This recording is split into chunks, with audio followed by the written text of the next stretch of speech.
Among the Taita people of Kenya, when there is a massive crowd gathered, one would say there is an abundance of being. The crowd loses its plurality and becomes singular, a person. This yin and yang between the individual person and the collective many was never so evident as what led to the events of January 20th and 21st, 2017.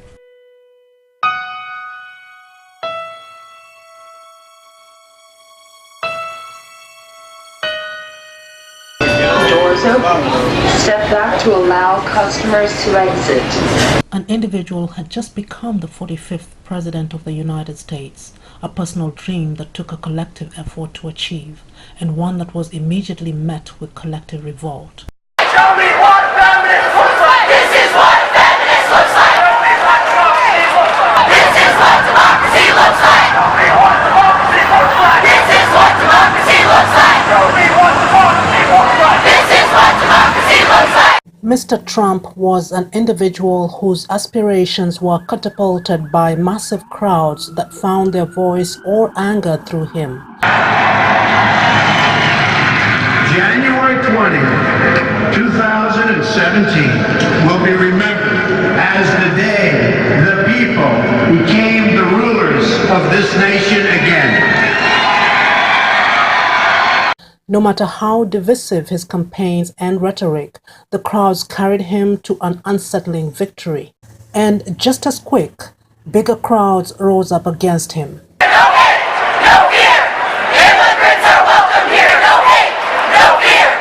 Immigrants are welcome here. No hate, no fear. Immigrants are welcome here. We are one nation, and their pain is our pain. Their dreams are our dreams, and their success will be our success. We share one heart, one home, and one glorious destiny. People still remember the birtherism lies against a sitting president, the instigation of violence at campaign rallies, and the name-calling of political opponents. It's hard to measure that reality against the call for unity and healing without it seeming salty and dishonest. History shows that sometimes the crowd continues to carry the dark side of an individual's pursuits until an opposing force stops the madness.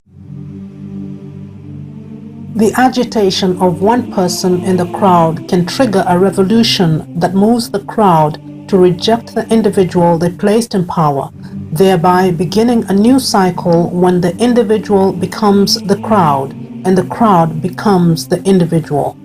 For one who aspires to political leadership, they need the crowds that cheer them on and give them votes. The collective identity of the crowd is the sum total of individual hopes finding their expression through the dreams and aspirations of a singular person. A heavy weight sits on the shoulders of the individual who finds himself or herself bearing the dreams and aspirations of a crowd.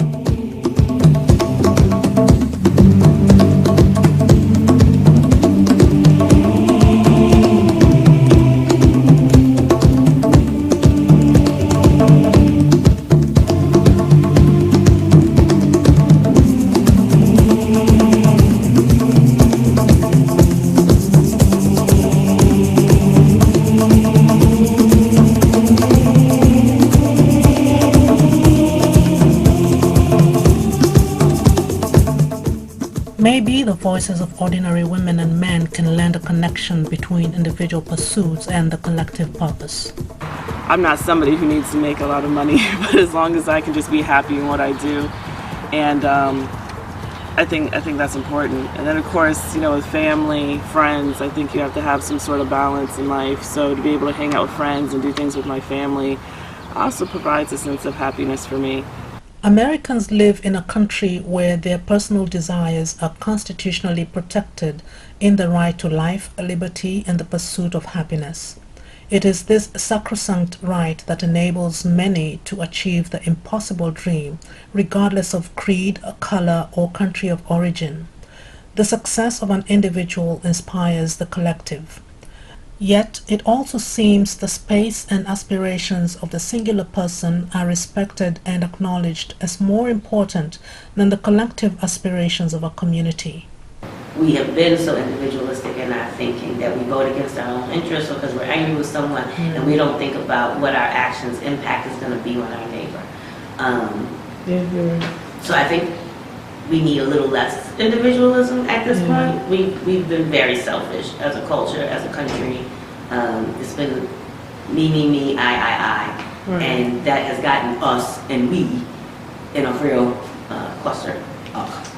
This was evident in the bitterness and anger that accompanied the inauguration. She seems to be a very, very angry young lady here. Wait, hang on. Today I'm fucking pissed. Do you have to use that language out here in front of everybody? That's disrespectful. Mom, she doesn't give a shit. All the women are on your side. All the women are on your side. Thank you. Yet women are not a homogeneous group. There are those who voted for Trump and would not identify with the insults as collective. In the locker rooms you were in, they were saying grab him by the dick. No, I never said any of that shit. Never offended me. I've heard worse. Women say worse. Women, we get together behind closed doors and say things. So I don't even know why we got a bunch of women acting like it's a oh, he said something about a piece of vagina or pussy. Are you kidding me? It did not offend me. It didn't offend me. I'll take you around. So there's what we get. That's all they got. That's right. He was Give me something else. It's a new reality.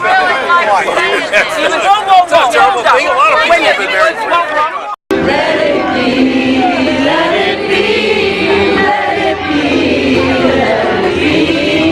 Shine until tomorrow, let it be. I wake up to the sound of music. Mother Mary comes to me, speaking words of wisdom, let it be.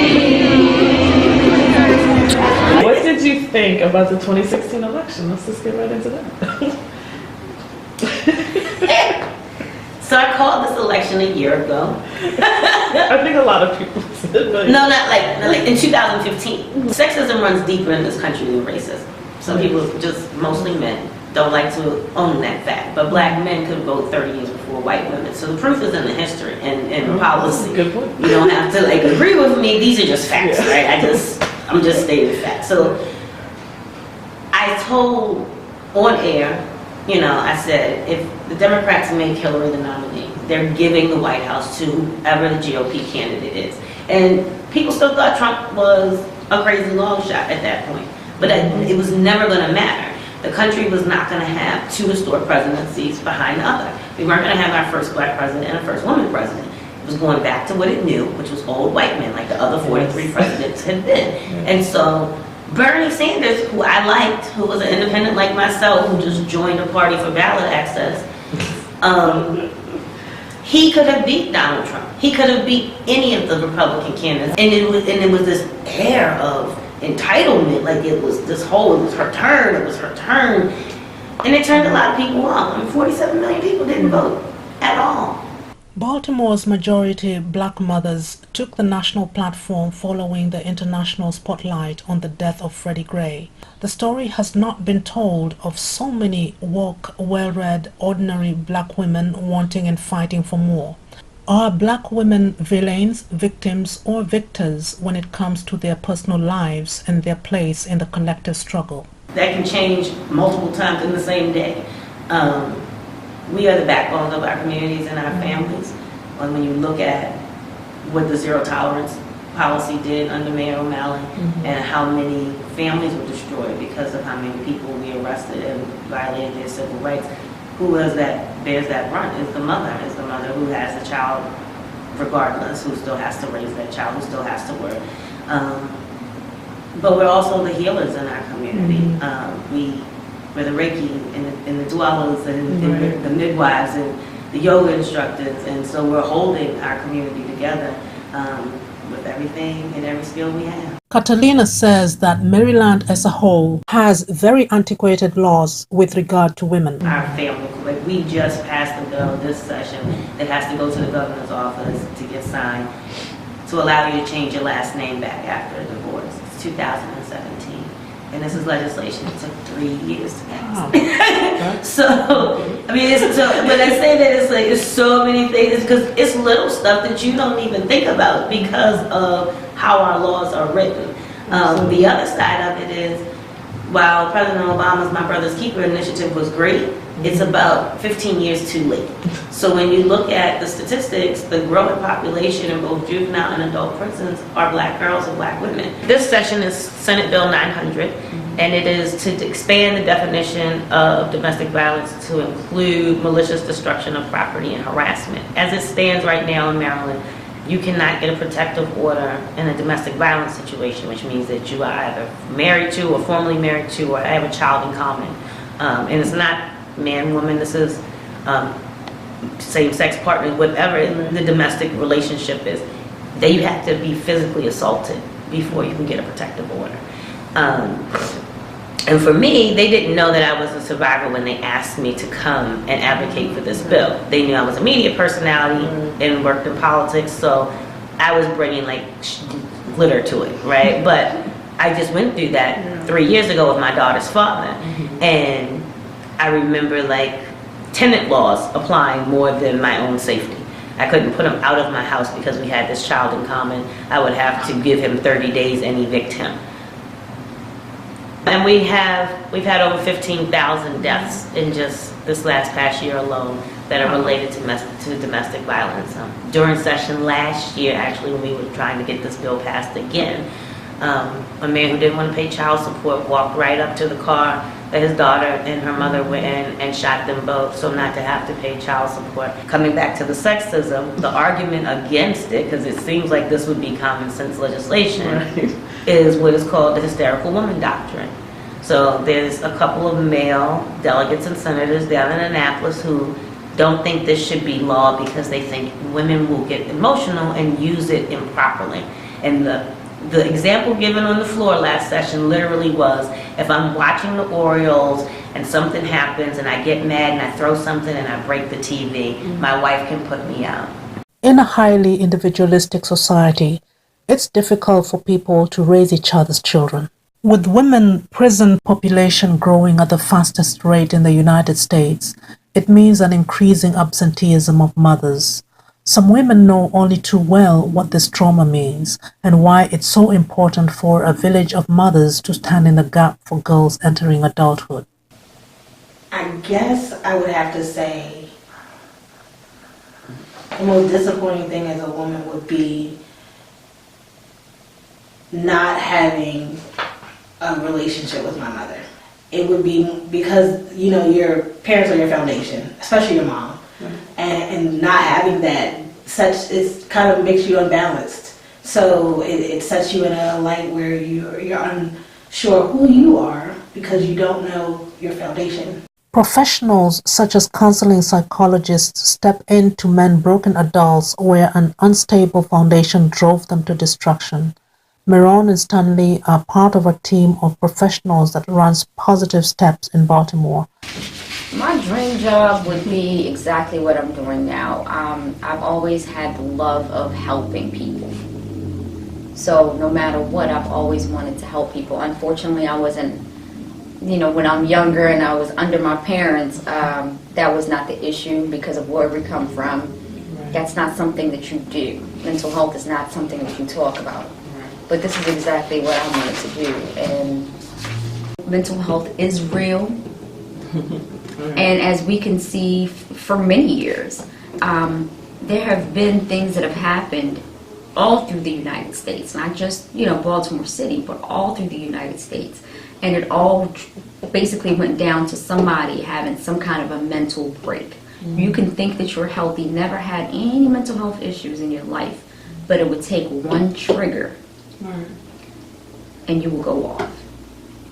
So now that mental health is not a big deal and they're cutting funding, they're doing this and they're trying to just totally delete mental health treatment. I'm afraid. The mental fractures and scars people carry run deep. It's our collective responsibility to heal them, one mind at a time. What happens when you have the collective rise up to respond to crisis, then disappear without resolving the situation? Where are the therapists, the politicians, the neighbors, the churches that came together in response to Freddie Gray and all that it meant? When Freddie Gray, when that whole situation kind of imploded in Baltimore City, and everybody had plans to continue to do this work and whatever, and when CNN was gone, Vice News was gone, and all of them were gone, a friend of mine, Mr. McCready, and I, and a couple of people from the churches around North Avenue and Pennsylvania Avenue got together, and we did a march, but it was like, I have an aunt that's in Uganda with her daughter, and remember she was going to Kenya, and she called me up and she was like, "Man, is everything okay? That black boy was killed." I'm like, "Why don't you just say the boy?" The death of Freddie Gray sparked off an outrage against law enforcement and its history of targeting black men. The cry of the crowd was heard across oceans, and once again, questions were asked about the destiny of black individuals in what is termed as the greatest democracy on earth. Some in African countries still wonder about their long-lost brothers and sisters. Do they assimilate? What do they call themselves? Do they consider Africa home? The death of Freddie Gray connected the rest of the world to the struggle of the black person in America. But the world has gone quiet again, and Freddie Gray is quickly becoming another statistic. You know, I watched the politicians come out, and I watched the so-called activists come out, and I watched them capitalize on the situation, right? And I watched them feed their own agendas. And I watched the different churches and how they, you know, made it seem like they were doing whatever. But here we are 2 years later, I don't hear a thing, right? I don't hear anything from the politicians, the ones who capitalized on it, they got into office. What was the inroad for the people? Nothing. I have clients in Gilmore Homes, and the only thing that's changed is the date. That's it. Yeah. You guys have and it's sad. Absolutely, it's sad. And what, in 1 month, 3 of them? We've had 3 clients die. Yeah, and so when it comes to the collective, if it is not a true collective where everyone is on the same page, you're going to get these pockets of individual agendas, and nothing is going to get done. That's why drug use is so high in the city. That's why violence is so high. People are trying to escape from the reality because no one is taking up the cause. What has been your most disappointing experience? Black on black issues. I recall going to school in DC when we first came here, and because I had long hair and a British accent, I had my face slit with a razor after 5 girls jumped me in Raymond Elementary School in DC. This is an elementary school. Right. I had my face slit all the way down to my neck. So that's the most disappointing thing that has happened to me. Now there's a whole lot of other things. It was a racial issue. It was female to female at that point where we weren't women. I thought that was the most disrespectful thing, not just to me, but to our little group at that school. That was just, who does that? I was raised with this really, really like strong sense of civic duty because my parents were in politics. And then I became a mom 14 years ago, and then like that really honed in my focus on what I wanted to do in policy with impacting my community, because I feel like I owe it to these humans I brought here to attempt to make the world better than it was when I brought them here. I wouldn't say I feel as though I individually make that much of an impact because I'm such a small person in such a big world. But even in Baltimore is small but so big. Sure. But would I like to be? Of course, I would like to be. I'm always about anything that has to do with change. So it takes the ordinary individual to make a change, yet without the collective power of the many, the individual is ineffective. Is there anything special about women as a collective power or women as leaders? Baltimore has had a continuous presence of women mayors in the past 10 years. Why doesn't that seem to have made a difference? In terms of our last 3 mayors being black women, they all come out of the same political machine.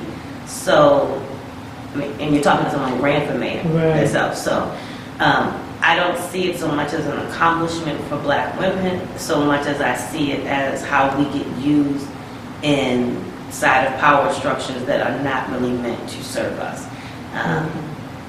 And you often see that they don't go beyond mayor. They either take them out or they've used them for what they need, they move on to something else. Sheila got in there and tried to do her own thing and be the mayor that I think she always wanted to be, and that wasn't in line with where the machine wanted to go, and she was removed. Stephanie didn't shake the waves too much. I had no issues with her as mayor in terms of policy. I knew not to expect anything too radical from her, but what I do appreciate is her poise, because much like former First Lady Michelle Obama, she was criticized for things that women only get judged for. She didn't smile enough. What is she wearing? What does her hair look like? And you never hear them talk about that about men in any kind of sphere. So that the way that she shouldered that sexism was really, I was impressed with that. I'm not gonna say I didn't think she had it in her, but this was the biggest stage she had ever been on in her career, and really put her in the limelight, and she shouldered that well. Now, Catherine sounds like she wants to do her own thing, but I also know that she knows that they will take you out if you go too far away. So, off the beaten path. Personally, I would rather have a mayor that's been in the system, that knows the system, that's worked for the community, versus somebody that's been trying to be mayor for 10, 20 years and is finally mayor now and is doing nothing for the community, with shutting down schools, closing down more recreation centers. So all the funding that they have is just not going where it needs to go. What disturbs me about Baltimore City is that the lack of support. From what I've seen is that they're building up certain areas of Baltimore and neglecting others. I think home ownership makes people begin to pay attention to politics, because until you own a home, you don't understand why people are ranting about water bills or the increase of that, or property taxes, because it doesn't affect you. The cost of oil, depending on the kind of heat you have, those kinds of things don't really start to impact you until you own a home, and that's usually when people start to begin to pay attention to politics, because, oh, why is my water bill this high? And who voted for the increase? And who's on the board of estimates? Well, who's the city council president? And why did they vote for that? And it started complaints. Yeah, it was like a snowball. It has a snowball effect, and just that one annoyance. You saw on the front page of the paper, water's going up 33%. It's already too high. That makes you want to go and start finding out why and how this happened. And then, if you're angry enough, you choose to get involved. There are more abandoned homes than there are homeless people. How dare you have enough homeless people out here, you can put them in these homes. To affect the community is to get out there. Right? And I don't see that anymore. I think a lot of it is fear, but a lot of it, again, is just feelings of hopelessness. And ultimately, how you see yourself will be how you treat possessions, people, everything in the world. And so if you respect and love yourself and believe in something higher that is looking and watching what you're doing, you're going to behave differently in every aspect of life. What I told myself is, when I became a mother, that building that foundation for them is like building my own foundation again. So that's what I've tried to do with my own children, is just give them the foundation I never had. Have you ever reprimanded your daughter on anything, or do you just let her run around and have a good time and never discipline her? It's never easy to raise human beings with a mind of their own, especially with society's expectations always thrown at you. Sometimes it's just comforting to slide back into that selfish place where the individual can build themselves up before they find the strength to lift others up. I'm a social worker. My job is about helping people There are times where I've been frustrated when I'm thinking I'm helping someone and it doesn't quite seem that way. You know, being happy is making sure that other people have what they need. I love to connect people with other people, with other resources. That does bring a small bit of satisfaction for me. We come together to make happiness. And how is your individual path to happiness? I don't have that answer. I mean, I know little bits and pieces, like I breed dogs. Okay, I love dogs. So yeah, of course I love my children, but I don't know what makes me happy. I never really had the time to try to figure that out, and I guess I'm still trying to figure it out. Right. What is life really about? Experiences. Right. So it's okay to have experiences, but know how to have those experiences. Like, honestly, I wish I could go back and be back in time before me, where, you know, people used to travel all the time. I mean, and it didn't look unstable. You know what I mean? It was normal. But that's what you were supposed to do in life. I mean, so we made this big old world here, right? And we're just supposed to sit in one place. I mean, if we never get out of Baltimore, never see anything but Baltimore, is that what life is really about? You have to get yourself out and experience life. Because if you know nothing but Baltimore, then what do you really know? I definitely would go back to Greece and Italy. Place to live in would be London. I mean, Greece is beautiful, but Italy. And you said you've been to both, correct? Yeah. So Amsterdam is lost on me as far as what tourists go there to enjoy. My experience when I was younger living in those countries, it's always been the scenery, the food, the camaraderie, and you know what I'm saying, the respect. You can walk anywhere you want to. Even in London, you could walk anywhere you want to. It wasn't that hostility or the fear of walking outside after dark. Sometimes I think the fear of things going on in other countries do, you know, make you be like, no, right. Go over there, you know what I mean? I don't know if my kids snatched, you know what I mean? I don't want to be snatched, you know what I mean? We make a lot of movies about being snatched overseas. That's reality. That's not fake. In the pursuit of dream jobs and jobs that pay the bill, life passes on. And somewhere along the line, the individual person begins to think about security in their old age. Will there be enough to live on once they retire? Can they retire in a different country? What's the truth about Social Security, a system that is anchored on the savings of citizens going into a collective bowl? Is there anything in that bowl, or is it empty? The grand scheme of things of why I was even brought up in the first place was to have something as a backup to life, you know what I mean, in our environment. Okay, yeah, we've worked and we've done all these things, but what happens at the end? So it was supposed to be that type of security at the end. Now, we don't even invest in that security, so we don't know what to do, you know what I mean? There are many actual companies out here that don't actually have their retirement to offer their employees. And then there are people that don't even, because we want the money now and we're not thinking about later, we don't even invest it. So, but that is what security is supposed to mean in Social Security. Right now, because we have so many people that are on the rolls, then they weren't supposed to be on the rolls, and getting these benefits that, you know, we're constantly trying to get our money back. So we're in debt. You know what I mean? I don't think we, that's why I said invest. I mean, you have to really think about, you know, where that money's going to come from. Who is the most insecure of Baltimore's population when it comes to retirement, and who is the most secure? Really, as a whole, the middle class, they have a lot to worry about, especially Latinos. Only about a third of Latino workers have access to a retirement plan through their employer, which is crazy, but it's very true. Compared to like more than half of African American and white workers, the Latinos don't have the same as we do. But as long as we just keep working in our respective spaces in that very authentic and positive goal for the collective and for community, I think that's what changes it. And so as we create these healing spaces, will the people who have realized, hey, I'm a little marginalized, I feel alone. If those of us that know the importance of the collective for sustainability as a people, if we continue to do things, the energy attracts people because it's positive, and it's charging and it's healing, and it will continue to spread. It's an energy thing, and I think people are scared now.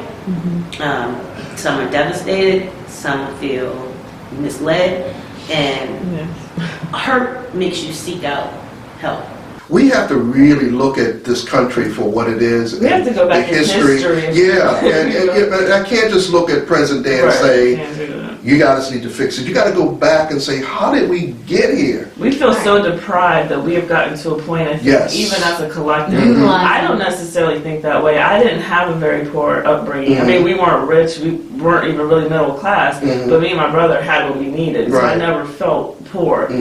But as a collective, I think Black Americans do, and they feel like so much has been taken away, and I think that's why a lot of us laugh at white people now, because you feel like stuff's being taken away. Well, you had hundreds and hundreds of years to capitalize on this and that. And it's not just Black people. Latinos are feeling it too. I think a lot of other ethnicities and races are being oppressed or feel oppressed.